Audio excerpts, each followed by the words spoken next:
શ્રી કૃષ્ણ, સ્વાગત છે તમારું મારા કિચનમાં। આજે આપણે શિયાળુ સ્પેશિયલ લીલા ચણાનું શાક બનાવવાના છે। તો એના માટે આપણે બે મધ્યમ સાઈઝની ડુંગળી લીધી છે, 3 ટમેટા અને 500 ગ્રામ મેં અહીંયા ચણા લીધા છે। તો ચણાને આપણે કુકરમાં બાફી લેવાના છે, થોડુંક મીઠું અને 1 ચપટી ખાંડ એડ કરીને। તો ચાલો આપણે બાફી લઈએ। અહીંયા વધારે પાણી બહુ એડ નથી કરવાનું, આપણા ચણા સારી રીતે ડૂબી જાય એટલું એડ કરવાનું છે આપણે। તો આપણે મીઠું એડ કરી દઈશું અને થોડીક આપણે ખાંડ એડ કરીશું જેથી કરીને કલર જળવાઈ રહે। તો કુકરને ઢાંકીને આપણે ગેસ પર મૂકી દીધું। તો ચણા આપણા બોઇલ થઈ ગયા છે, તો ચાલો આપણે વઘારવા માટે તૈયાર કરીએ। તો ગેસ પર મેં પેન મૂકી દીધું છે। તેલ ગરમ થાય એટલે આપણે અંદર જીરું એડ કરીશું। આપણું જીરું ક્રેકલ થઈ જાય પછી આપણે અંદર થોડીક હિંગ એડ કરીશું। હવે આપણે ડુંગળી કટ કરીને રાખી છે મીડિયમ સાઈઝની 2, એ એડ કરીશું। ડુંગળીને સારી રીતે આપણે તેલમાં મિક્સ કરી લઈશું જેથી કરીને સારી રીતે ફ્રાય થઈ જાય। શિયાળો આવે ત્યારે આપણે આવી નવી નવી ડીશો અને નવા નવા શાક બનાવી શકીએ છીએ। વટાણા છે, લીલા ચણા છે, પાલક, તો અવશ્ય બનાવીને ખાજો। અહીંયા મેં આદુ, મરચાં અને લસણની પેસ્ટ એડ કરી છે। જો તમે લસણ ખાતા હોય તો કરજો, નહીતર સ્કીપ પણ કરી શકો છો। અહીંયા આપણે થોડુંક લીલું લસણ પણ એડ કરીશું જેથી કરીને ખૂબ સારો ટેસ્ટ આવે છે દાળમાં। બધા જ મસાલાને સારી રીતે આપણે શેકી લેવાના છે જેથી કરીને ટેસ્ટ સારો આવે। હવે આપણે આમાં ટમેટા એડ કરીશું।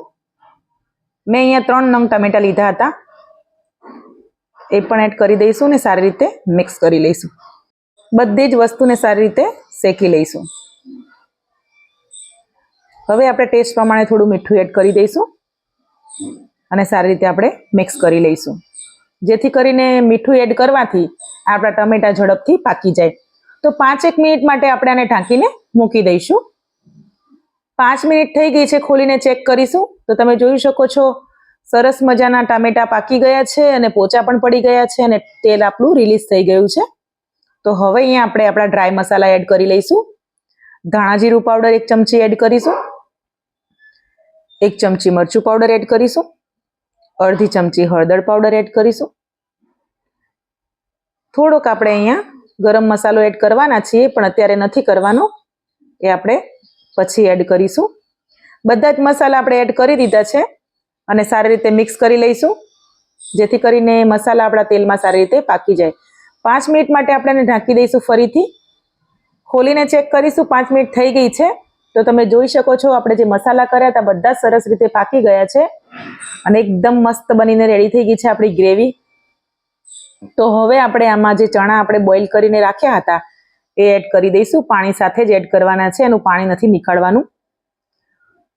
તો બધા જ મસાલાને ચણા સાથે સારી રીતે મિક્સ કરી લઈશું। આને પણ 5 મિનિટ આપણે ઢાંકી દેવાનું છે। ખોલીને ચેક કરીશું। 5 મિનિટ થઈ ગઈ છે, તો તમે જોઈ શકો છો સરસ મજાનો કલર આવી ગયો છે અને રેડી થઈ ગયું છે શાક। પાણી અલગ ના થાય, આપણે જ્યારે બી બનાવતા હોઈએ છીએ શાક તો ચણા અલગ રહે છે અને પાણી અલગ રહેતું હોય છે। તો એ ના થાય એના માટે 1 ચમચી ચણાનો લોટ લેવાનો અને પાણી એની પ્યુરી બનાવીને આમાં એડ કરી દેવાની, એટલે સરસ મજાનું આવું ઘટ શાક બની જશે અને પાણી ને ચણા અલગ નહીં થાય, એક સરખા જોડે જ રહેશે એવું શાક બનીને એકદમ રસોઈયા સ્ટાઇલ રેડી થશે।